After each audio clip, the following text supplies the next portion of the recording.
వేసుకుని చూడు అవన్నీ వేసుకుంటే నోటి క్యాన్సర్ వస్తుంది. మన ఈ శరీరం లోపల ఏ క్యాన్సర్ వచ్చినా మనకు కనబడదు, కానీ నోటి క్యాన్సర్ తొందరగా కనిపిస్తుంది. మనం తినలేము. ఇప్పుడు తింటేనే కదా మనం ఏమైనా పని చేసుకోగలుగుతాం.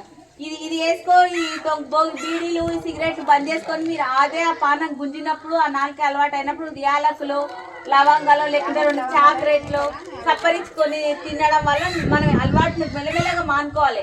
దాని నుంచి ఆ పొగ మింగి కూడా ఊపిరితిత్తులకు టీబీ రోగం వస్తుంది. ఇప్పుడు మీరు తాగడం బాగానే ఉంటుంది, పొగ బయటికి వదిలితే పక్కన పీల్చుకొని వాడు చేస్తాడు. మీరు తాగి మిగుతారు, తాగి మీరే మిగుతారు, కానీ పక్కన వాళ్ళు మిగుతారు. కాబట్టి ఆ మింగే మీతో పాటు పక్కన కూడా చంపేస్తారు. ఇట్లా తాగకుండానే కొంచెం చూడండి. ఒక్కసారి అన్ని బంద్ చేయలేరు కాబట్టి రోజుకు కొన్ని తగ్గించుకుంటారా అండి.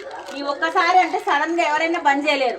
అలవాటు ఏండ్ల నుంచి అలవాటు అయిన ఉన్నది కాబట్టి కొంచెం ఒకరోజు 10 తాగేటోళ్ళు 8, మళ్ళీ తర్వాత 6, 4, 2, 1 అట్లా రాని తగ్గించుకుంటారండి. ఒకసారి మొత్తం కూడా తగ్గించలేరు కాబట్టి దానివల్ల ఊపిరితిత్తులకు క్యాన్సర్ వస్తుంది. ఈ పొగాకు గుట్కా తినడం వల్ల నోటి క్యాన్సర్ వస్తుంది. నోటి క్యాన్సర్ వచ్చి టీవీలో చూపిస్తలేరా, ఇంటి తలావు అయిన తర్వాత మనం ఏం తినలేము, ఏం చేయలేము. మనం పని చేసుకొని బతికేటోళ్ళం. తిండి కడుపులోకి పోకపోతే ఎట్లా రోగాలు వస్తాయి?